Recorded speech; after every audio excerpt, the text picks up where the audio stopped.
¿Ya tienes tu cámara profesional, pero no sales del modo automático? ¿Quieres llevar tus fotografías al siguiente nivel? Bien, te platico que es necesario que aprendas a manejar tu cámara en modo manual, de tal suerte que manejes todos los parámetros a tu medida y a tu gusto. ¿Pero no sabes con tantos botoncitos dónde moverle o dónde picarle? Bien, quédate en este video que te lo explico. ¡Va la intro!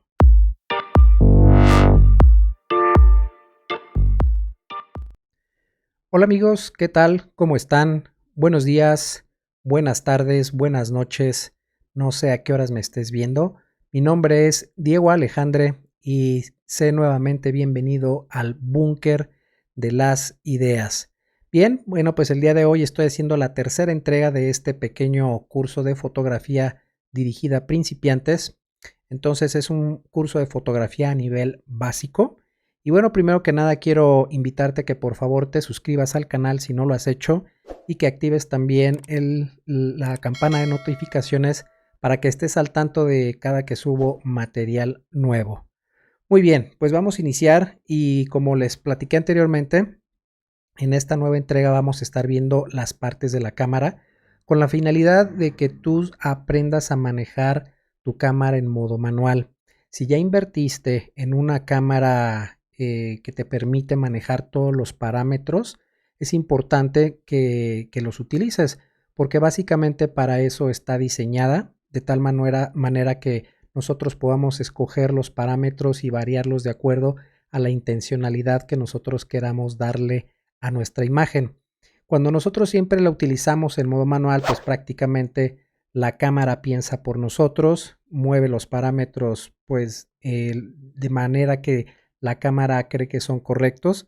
Sin embargo, esto no nos ayuda mucho. Por ejemplo, hay veces que si nosotros queremos una fotografía pues deliberadamente subexpuesta, la cámara no lo va a hacer, va a compensar la luz y va a modificar la luz cuando nosotros la tenemos en modo automático.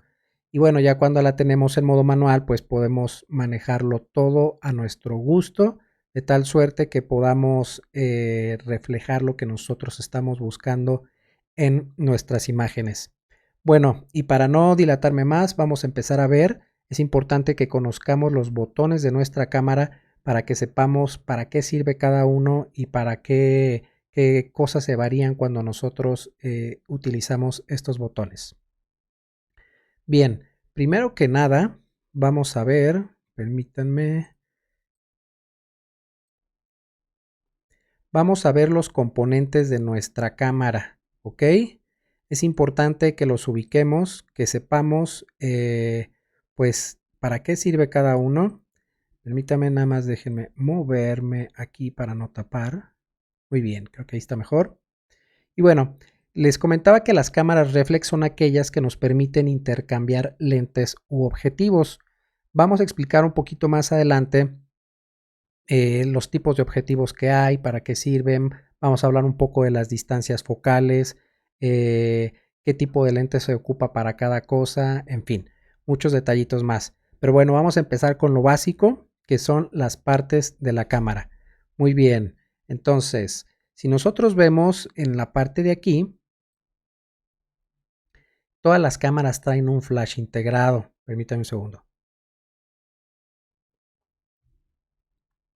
Este flash integrado, yo tiene años que no lo utilizo, siempre utilizo un flash externo, pero bueno, en algún momento nos puede sacar de algún apuro con este flash, es una luz pues muy dura, y bueno, nosotros lo presionamos y automáticamente se bota el flash. Para regresarlo a su lugar simplemente lo bajamos y lo presionamos y ya queda nuevamente sujetado al cuerpo de la cámara.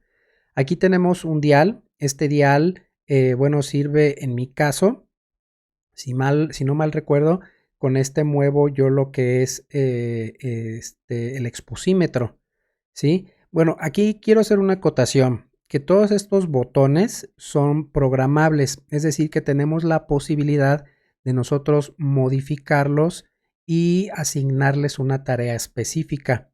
No recuerdo si yo la cambié o lo dejé ya con los settings de fábrica como vienen, pero bueno, en mi caso sirve para yo mover el exposímetro de tal suerte de que pueda lograr yo el balance de luz adecuado. Muy bien. En este botón que tenemos aquí, pues es el disparador. Ya cuando nosotros tenemos ajustados todos nuestros parámetros, pues lo presionamos y se va a hacer la fotografía. Por este lado tenemos el botón que es el que asegura o sujeta los objetivos, de tal manera que cuando nosotros queremos sacar o separar el objetivo del cuerpo de nuestra cámara, hay que presionarlo, girar el objetivo y en automático se desprende. El mismo mecanismo se utiliza para poner el objetivo. Tiene, en mi caso, dos puntitos blancos, tanto el objetivo como la cámara, el cuerpo por aquí, si no mal recuerdo, tiene un puntito blanco. Entonces hay que hacer coincidir esos puntitos blancos y luego se gira el objetivo o el lente y ya queda asegurado. Se oye un pequeño como tac. Quiere decir que el objetivo ya quedó perfectamente asegurado en el cuerpo de la cámara y que está listo para usarse. Bien, este botoncito sirve para regular el ISO. Mi cámara no lo trae, mi cámara lo trae por la parte trasera, digámoslo así, donde está la pantalla. Pero en muchas cámaras he visto que sí lo traen. Mi cámara es Nikon, entonces es muy parecido el cuerpo de la cámara, pero pueden variar de acuerdo a la marca, ¿no? Pero es muy identificable este botoncito, muchas veces he visto que lo traen. Y bueno, presionas ese botón y también mueves este al mismo tiempo y vas a variar el ISO. ¿Ok? Aquí tenemos un dial que es más grande en el cual pues trae muchas letras. También tiene mucho tiempo que yo no lo muevo, siempre lo traigo donde dice M de manual. Y bueno, aquí esta función, cuando nosotros lo ponemos aquí, nos permite mover pues, los parámetros de manera independiente. Muy bien, aquí por ejemplo ya cuando lo tenemos en modo manual, pues puedo variar la velocidad de obturación, la exposición, el ISO, todo. También tiene modos semiautomáticos donde se le puede dar prioridad a la apertura o se le puede dar prioridad al ISO también. Entonces, yo no acostumbro a usar o casi nunca utilicé estos modos semiautomáticos. Desde un inicio me acostumbré siempre a traerlo en manual. Y bueno, como ya conozco yo bien mi cámara, pues prácticamente que de manera instintiva muevo los botones. Hay veces que en las que pues los cambios de luz, sobre todo hablando concretamente en lo que son eventos sociales, son muy abruptos. Entonces es cuestión de práctica de que nosotros identifiquemos dónde se mueve cada cosa y con el tiempo lo mueves ya de manera automática o instintiva. Entonces, pues bueno, es importante que siempre lo tengan aquí en la letra M, que indica manual. Por la parte de aquí tenemos el visor. Pues el visor es cuando nos pegamos la cámara al ojo, vemos esa pequeña ventanita que nos sirve para reencuadrar o para ver cómo queremos que nosotros, qué elementos van a conformar nuestra imagen. Y bueno, la podemos mover de manera vertical u horizontal, depende de lo que nosotros queramos hacer. Bien, ¿qué otra cosa hay por aquí que se me pase? Bueno, básicamente es eso. Y bueno, acá también tiene un botón para previsualizar la profundidad de campo. En este botón nosotros lo apachurramos y antes de hacer la imagen, pues vamos a ver cómo se vería la profundidad de campo. Ya cuando quieres o estás conforme con la profundidad de campo que va a tener tu imagen, pues haces la fotografía. Este botón simplemente sirve para que previsualices esa profundidad de campo. Ya sea que quieras una profundidad de campo más corta, que quieras mucho bokeh, bueno, aquí lo podrás ver presionando este botón y posteriormente pues accionas el disparador. Ahora vamos a ver la parte de los objetivos o lentes. Y bueno, en el botoncito de aquí, en esta que indica esta flecha, es el modo de que quieres que trabaje el objetivo, si en modo manual o en modo, digamos que manual o automático. Yo siempre lo tengo también aquí en modo manual. Entonces, también tiene este botoncito que está abajo que es para encender el estabilizador de la lente o del objetivo. hay varios lentes que tienen esta función, otros no la tienen. Obviamente mientras si tiene este botón de estabilizador, pues obviamente va a cambiar el precio del lente. Cuando no tienen esto, pues es un lente un poquito más económico. Al encender este botón, pues digamos que trata de compensar el movimiento que nosotros hacemos y esto nos ayuda de alguna manera a que nuestras fotografías no se vean trepidadas. Entonces este yo sí siempre lo tengo encendido. Aquí tenemos lo que es el anillo o zoom. Este sirve para cuando nosotros lo giramos y estamos en un objetivo o un teleobjetivo donde podemos variar la distancia focal sin movernos nosotros físicamente, pues veremos que el zoom se acerca o aleja los objetos. Entonces este sirve para modificar la distancia del objeto. ¿Ok? Y bueno, aquí tenemos el anillo de enfoque. Este anillo sirve también para hacer un enfoque ya sea manual. Hay otros lentes que lo traen, también puedes dejarlo de manera automática, de tal suerte que muchas de las cámaras, en este caso la mayor parte he visto que cuando aprietan este botón, el disparador, el lente cuando tenemos en esta opción de automático, el enfoque automático, el lente se mueve y enfoca en automático. Entonces ya es cuando bajamos al disparador hasta el fondo.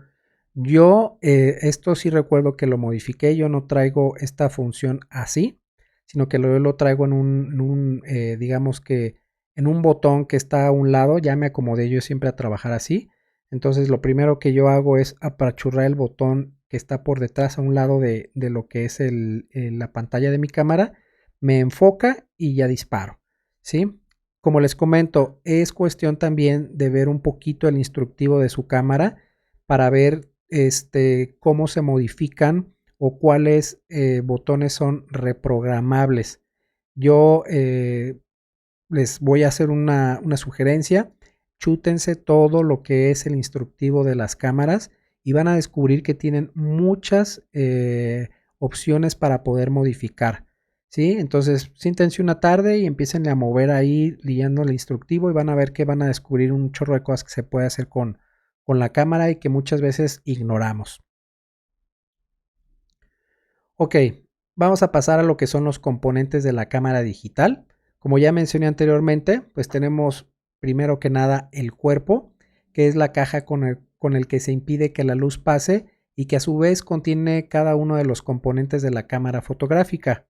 El visor es el sitio en el que la imagen o lo que se quiere capturar se ve en el momento de fotografiar. Por ende, es la zona que permite enfocar y encuadrar la imagen, brinda una previsualización instantes antes de que el disparador se accione. Objetivo o lente es de las partes más importantes y es un sistema óptico conformado por lentes que cumplen, la tarea de darle una forma a la imagen que se busca capturar y que se registra por el sensor.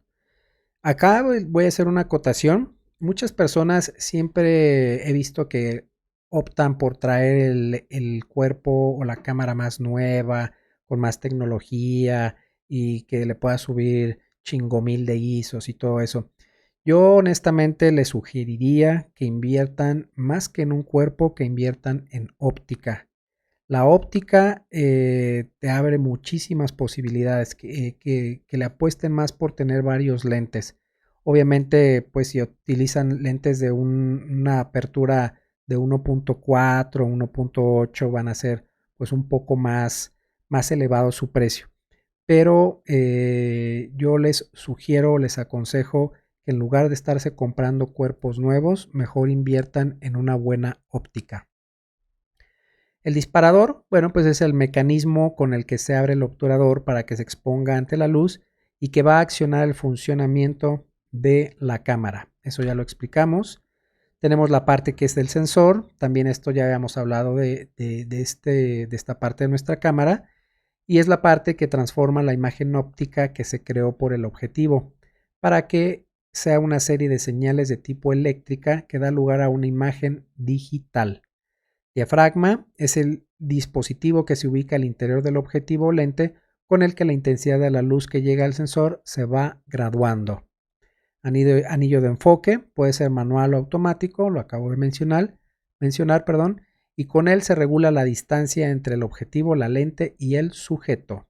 Obturador controla la cantidad de tiempo que se expone ante la luz del sensor, así que también regula la luz de la cámara.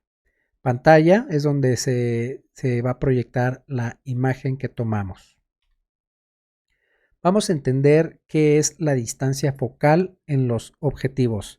Bien, cuando hablamos de distancia focal, nos referimos a la distancia focal de un objetivo en la distancia que hay entre el punto nodal o el centro óptico de la lente, la letra F, y el plano focal, que en el caso de las cámaras digitales coincide con el sensor.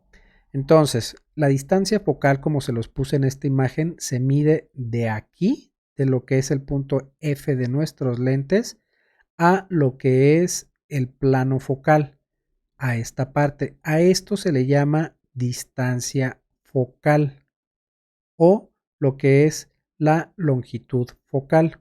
Aquí les puse esta imagen para ilustrarlo y quede un poquito más claro. Bien, existen pues muchos lentes u objetivos que son de distancias focales distintas. Existen objetivos de distancia focal fija y de distancia focal variable, conocidos también como lentes zoom. Los primeros tienen solo una longitud focal y es fija, por ejemplo el 50 milímetros, ese es el de batalla, el 85 milímetros, el 35 milímetros, por mencionar algunos otros. Y aquí pues puse el 300 milímetros, perdón, y no permiten acercar o alejar el objeto, sino que el fotógrafo tiene que acercarse o retirarse del mismo físicamente. A diferencia de los objetivos de distancia focal variable o zoom, nos permiten acercar o alejar el objeto con tan solo girar el mecanismo de enfoque en nuestro lente, por ejemplo el 18-200. Yo nada más, me gusta más trabajar con objetivos de distancia focal fija, siento como que tienen más calidad las imágenes y nada más tengo dos lentes de distancia focal variable. Pero por ejemplo para los retratos a mí me gusta mucho el 85 milímetros y el 50 milímetros son los que utilizo básicamente para hacer todo lo que es retrato. Ya cuando estoy trabajando en eventos sociales, pues sí necesito un lente que tenga una distancia focal más dinámica, pues que me permita acercarme o alejarme rápido, porque luego hay veces que en los eventos pues no te puedes acercar tanto como tú quisieras o tienes algún, digamos que impedimento para poder acercarse hasta donde quieres fotografiar el objeto o el sujeto.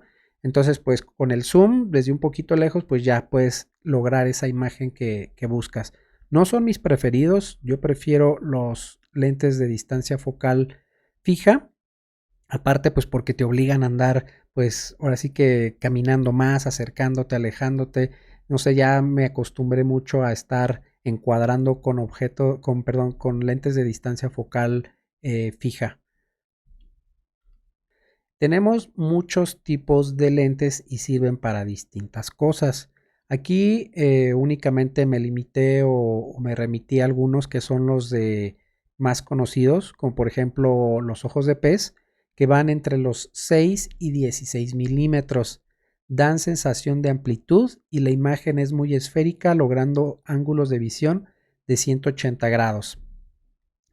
No sé si se han fijado, sobre todo en fotografías que se ve como que así como que se ve media redonda, media rara, es porque están utilizando un lente de estas características.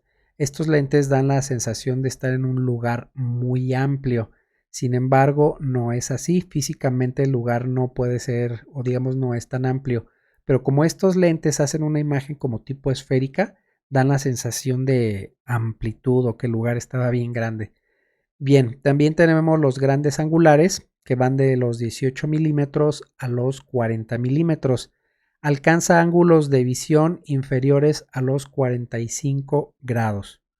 Tenemos los normales, aquellos cuyos ángulos de visión es semejante al del ojo humano, es decir, de 45, de 45 grados y van desde los 45 milímetros a los 60 milímetros.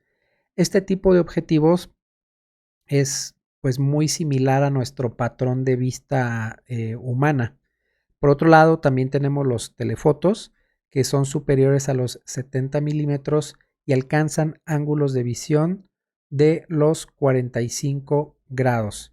El telefoto pues nos permite, este es un zoom que nos permite alejarnos o retirarnos del objeto sin nosotros estar moviéndonos físicamente.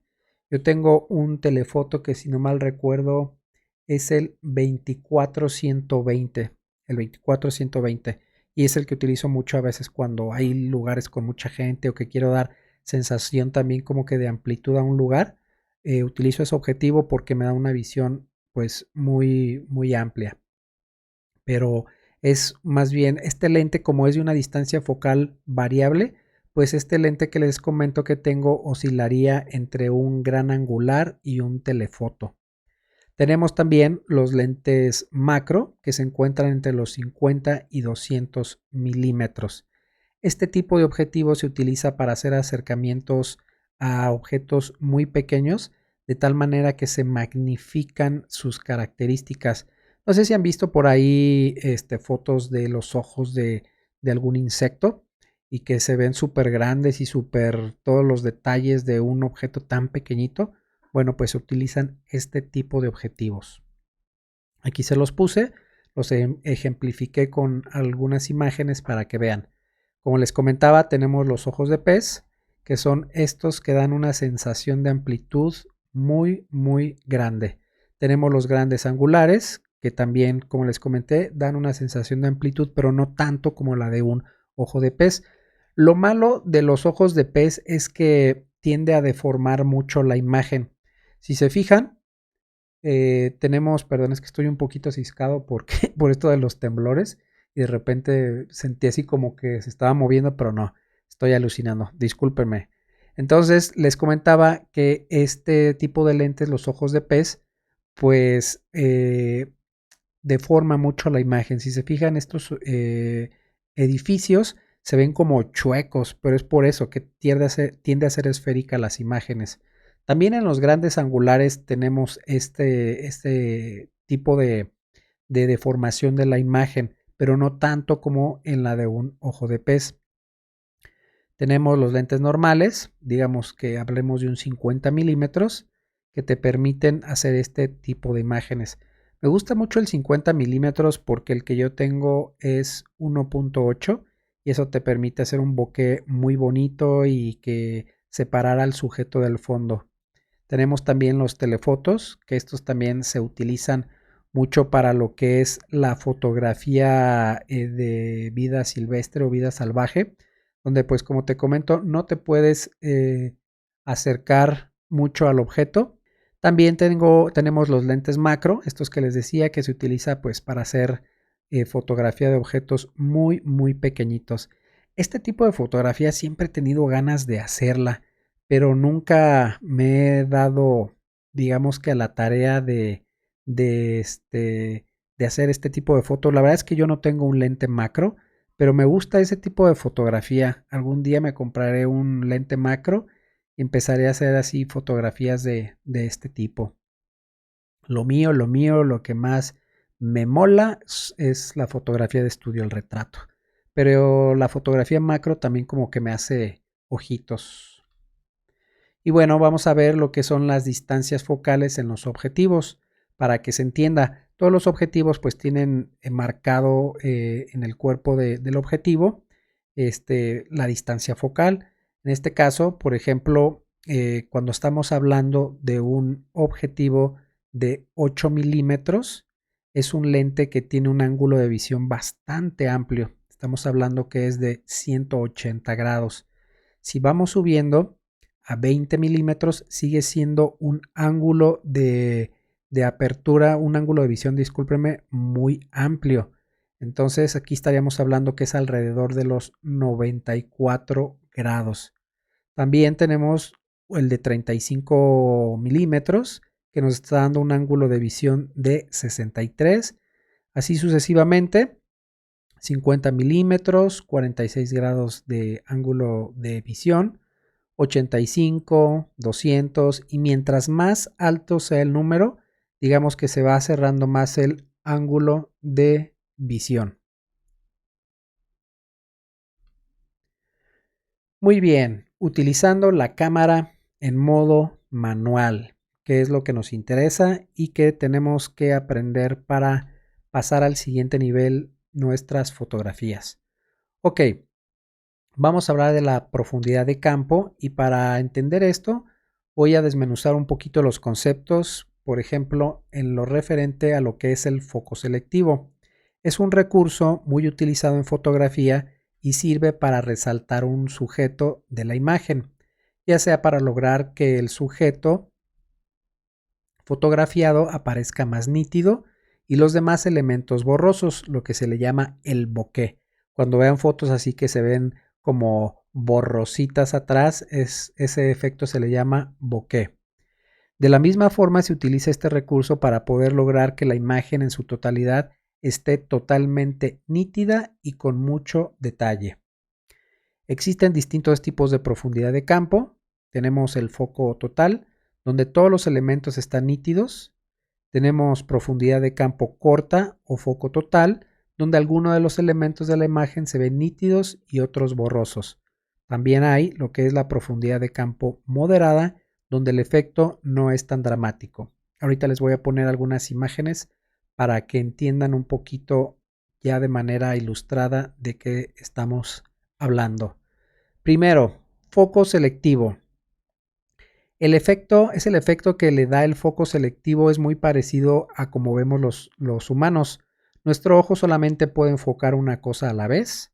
Podemos hacer el ejercicio de enfocar nuestro dedo pulgar con un solo ojo, tapando algún objeto que esté a unos 2 metros. Y aquí tenemos la imagen para ejemplificar lo que es el foco selectivo. Tenemos la profundidad de campo. ¿Cómo se modifica la profundidad de campo? Bueno, hay 4 maneras de nosotros modificar esta profundidad de campo. La primera, la abertura del diafragma. La segunda, la longitud focal. Y la tercera, la distancia que existe entre la cámara y el objeto fotografiado. La cuarta, la distancia entre sujeto y lo que se encuentra atrás y por delante de él. Aquí vamos a ver de qué se trata cada una de ellas. ¿Ok? Si utilizamos un diafragma muy abierto o un valor F pequeño, logramos una profundidad de campo corta. Es decir, la zona de nitidez de una imagen será más pequeña y obtendremos un foco selectivo. Aquí tenemos esta. Recuerden utilizar un diafragma muy abierto para lograr este resultado. Si se fijan, aquí la mula de 6 se ve perfectamente enfocada, pero todo lo que está por detrás del objeto principal se empieza a ver difuso o borroso. ¿Ok? Si usamos un diafragma muy cerrado o valor F grande, logramos tener una profundidad de campo larga, es decir, todos los objetos bien enfocados. Recuerden, si utilizamos a lo mejor un F22 vamos a tener este resultado. Si se fijan, todo está perfectamente enfocado. Si usamos un diafragma, intermedio, un valor F medio, lograremos una imagen con profundidad de campo moderada. Aquí tenemos esto y ahí tenemos la profundidad de campo moderada.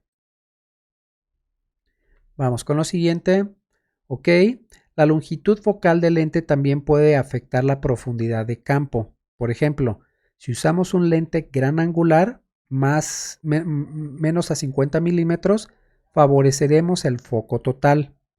Usando un telefoto superior a los 50 milímetros, favoreceremos el foco selectivo o profundidad de campo corta.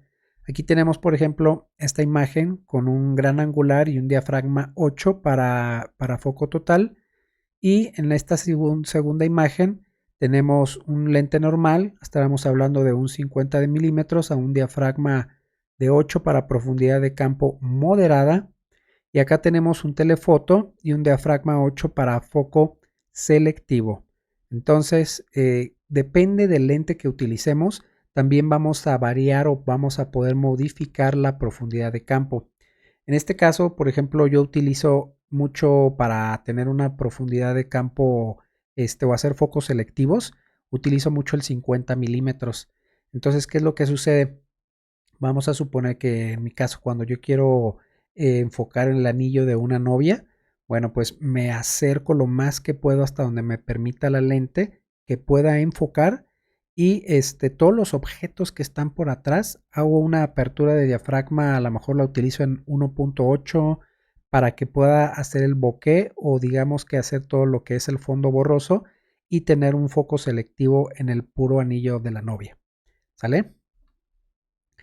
Ok, dependiendo de la distancia que hay entre la cámara y el sujeto, también podemos variar la profundidad de campo.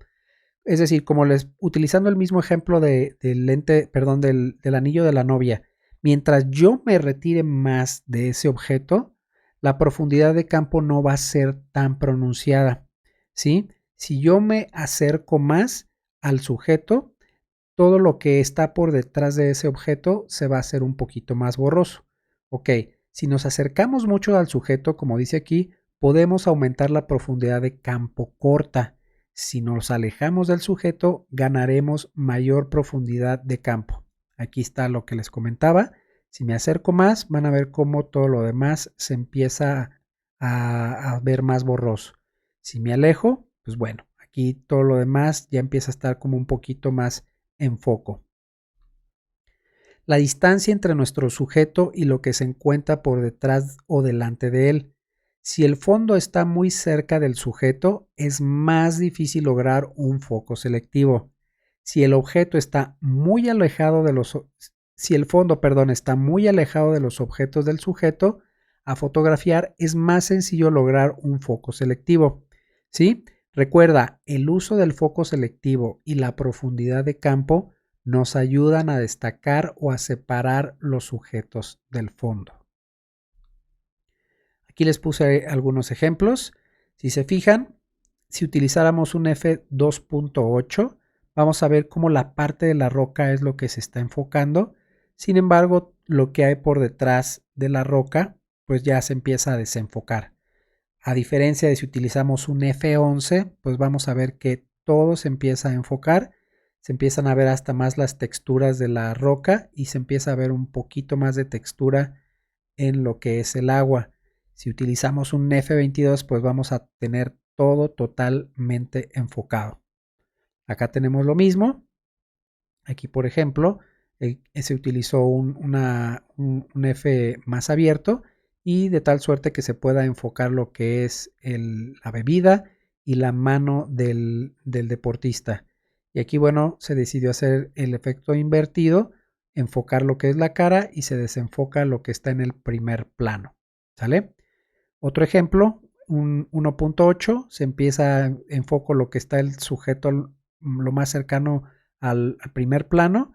2.8 se empieza a los sujetos que están por detrás del sujeto principal, se empiezan a enfocar más. De tal suerte que si utilizo un 5.6, vemos que ya prácticamente todos los sujetos están enfocados. Ok, vamos a llegar a este efecto que se llama congelados. ¿Qué es un congelado? Bien, para lograr congelar un objeto, un objeto en movimiento, es necesario utilizar velocidades de obturación muy rápidas o muy altas. Por ejemplo, si queremos congelar el movimiento en una foto de una persona, lo correcto sería velocidades de 1 sobre 125. A partir de ahí, cualquier objeto que esté en movimiento te va a parecer perfectamente congelado. Si empiezas a bajar la velocidad, pues obviamente vas a ver que se empieza a ver un poquito más borroso. Entonces recuerda, si quieres tener bien en foco y bien congelada tu imagen, velocidades de obturación súper rápidas o muy altas, ¿de acuerdo? Ok, y tenemos la de cómo lograr el efecto de barrido en una fotografía. Este efecto es como que muy artístico. Entonces aquí les puse el ejemplo de una bailarina que pues obviamente al momento de nosotros variar la velocidad, pues vamos a tener este resultado. A diferencia del congelado de los objetos con velocidades de obturación rápidas, Acá es necesario utilizar velocidades lentas para obtener el efecto barrido. En este caso, pues podrían ser de 1/30 hacia abajo. Será necesario utilizar un tripié. Porque aquí la cuestión es que como estamos utilizando esta velocidad muy lenta, si nosotros no utilizamos el tripié, pues se va a ver más tripidada la fotografía. Entonces se sugiere que se utilice el tripié, que la cámara esté perfectamente fija para que puedas lograr buenos congelados y se vean súper artísticos. Ok amigos, hasta aquí voy a dejar este video. En el siguiente video estaremos hablando de la composición. Ese tema me apasiona, me encanta esto de la composición. Pero bueno, aquí voy a dejar este video. Recuerda, si no has visto los videos pasados, regrésate, échales un ojo para que vayas teniendo claro todo lo que vayamos hablando y no llegues a este video y así como que, ¿what? ¿De qué están hablando?